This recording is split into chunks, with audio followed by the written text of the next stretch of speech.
Hi guys, welcome to my channel. இன்றைக்கி நம்ம வந்து காரக்குழம்பு ரெசிபி எப்படி பண்ணுறான்னு பார்க்கலாம்.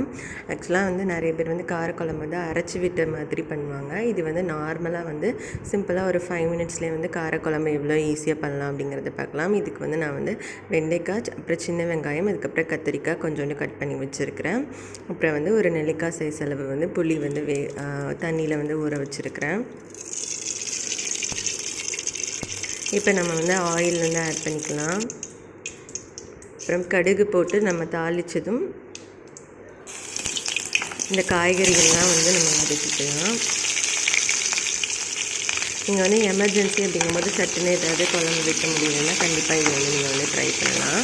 ஜஸ்ட்டு ஒரு 5 நிமிஷத்துலேயே வந்து இந்த குழம்பு வந்து நம்ம ரெடி பண்ணிக்கலாம், அந்த காரக்குழம்பு.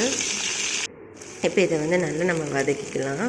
வதக்கிட்டு இதுக்கு தேவையான அளவுக்கு காரத்துக்கு வந்து நம்ம வந்து வத்தப்பொடி, அதுக்கப்புறம் வந்து கொத்தமல்லி தூள் வந்து கொஞ்சம் அதிகமாக போட்டுக்கணும்.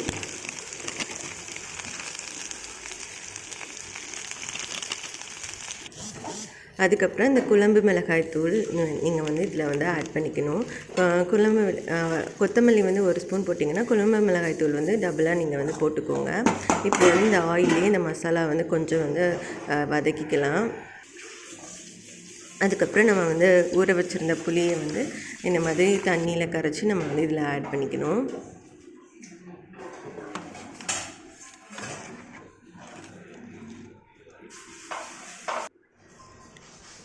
இதில் வந்து தேவையான சால்ட் வந்து நம்ம வந்து ஆட் பண்ணிக்கலாம். உங்களுக்கு வந்து காய்கறி வந்து இதுலேயே நம்ம புளிக்கரைசல்லையும் நல்லா வந்து வெந்துடும். அப்புறம் இது நல்லா கொதிக்க விட்டு நல்லா வந்து கொஞ்சம் வற்றின உடனே வந்து இந்த புளிக்குழம்பு வந்து ரெடி ஆயிரும். ஜஸ்ட்டு வந்து ஒரு 5 மினிட்ஸ்லேயே. இது நீங்கள் வந்து தோசைக்கு, சாதத்துக்கெல்லாம் நீங்கள் வந்து வச்சு சாப்பிட்லாம்.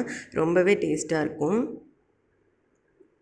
இது கூட நீங்கள் வந்து முருங்கைக்காய் ஆட் பண்ணாலும் நீங்கள் ஆட் பண்ணிக்கலாம். இந்த ரெசிபி உங்களுக்கு பிடிச்சிருந்ததுன்னா மறக்காமல் என்னோட சேனலை லைக் பண்ணுங்கள், ஷேர் பண்ணுங்கள், சப்ஸ்கிரைப் பண்ணுங்கள். Bye friends.